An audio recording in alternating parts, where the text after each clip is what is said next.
انقلابی حقیار صاحب دا سوال کړی دی چې زما حافظه ډیره کمزوري ده د دې به علاج څه وي. د ټولو نه اول خو بنیادي علاج دا دی چې انسان ګناهونه پرېږدي، ځکه لکه څرنګه چې دنیا کې انسان کله پی اچي ګیلاس ته نو اول هغه پاکوي، د هغې نه بعد بیا پکې پی اچوي. نو علم دا د الله تعالی یو نور دی، یو رڼا ده، د الله تعالی هغه چاله ورکوي چې د چا زړه پاک وي. د زړه پاکي دا ده چې انسان ځان د ګناهونو نه بچو ساتي، کبایرو نه، صغایرو نه، تر دې پورې چې کوم خلاف اولا امور دي د هغې نه هم انسان ځان بچو ساتي.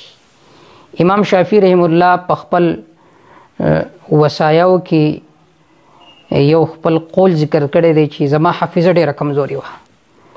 ما خپل استاذ امام وکیع رحم الله ته د دې شکایت وکړو چې زما حافظه ډېره کمزوري ده، زه څه وکړم؟ هغه به فرمایي شکوت الی وکیع سوء حفظي.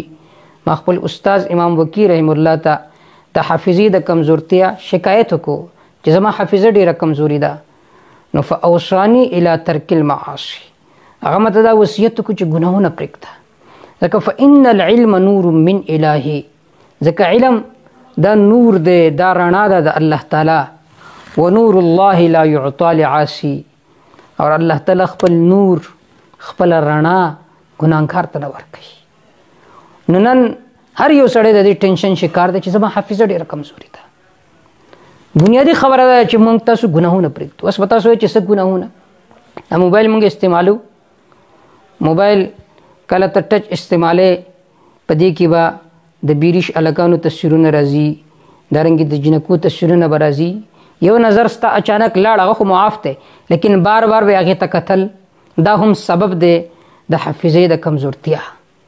د دې نه علاوه مونږ د ژبې حفاظت نه کوو، چې په ژبه باندې خوله باندې کومه خبره راغله هغه مونږ بیانوو. دارنګې د لاس حفاظت نه کوو، چې څه زموږ زړه غواړي مونږ لیکل کوو، کمنټ کوو د چا په باره کې، دا نه کوو چې د دې یو سړي دل ازاري به وشي. نو بنیادي څیز دا دی چې مونږ تاسو ګناهونه پرېږدو. انشاءالله چې ګناهونه مونږ پرېښود، حافظه به بالکل صحیح شي. دویم نمبر عمل دا چې په کثرت سره درود شریف کې ډېر روحانیت موجود دی. ډېر استغفار نه بعد درود شریف دا چې انسان په کثرت سره وایي، الله تعالی د دنیا غمونو نه هم د خلاصوي او د آخرت غمونو نه هم. او د حافظې د مضبوطوالي دپاره یو بنیادي سبب دی درود شریف، چې دا هم په کثرت سره ویو. بهتر دا دی چې انسان درود ابراهیمي ووایي، که دا نشي ویلی مختصر درود صلی الله علیه وسلم جزا الله عنا محمدا ما هو اهلو، د دې اهتمام وکړي.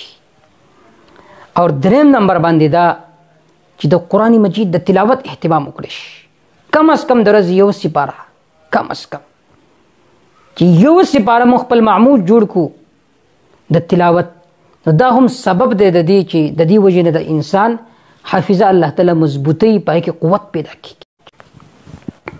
اور څلورم دا د مسنون اذکارو اهتمام وکړو. اللهم انی اسألک علما نافعا وعملا متقبلا، یا الله تعالی زه درته سوال کوم د علم نافع او د داسې عمل چې هغه ستا په دربار کې قبول او منظور وي. ربي زدني علما، یا الله تعالی زما علم کې اضافه وکړي. ربي اشرح لي صدري ويسر لي امري واحلل عقدة من لساني يفقه قولي.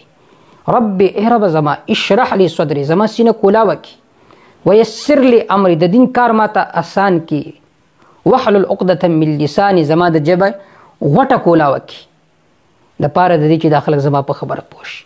نو د دې مسنون اذکارو اهتمام کوئ، انشاءالله الله تعالی به حافظه تیزه کی.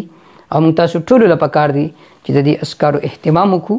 والله تعالی اعلم بالصواب.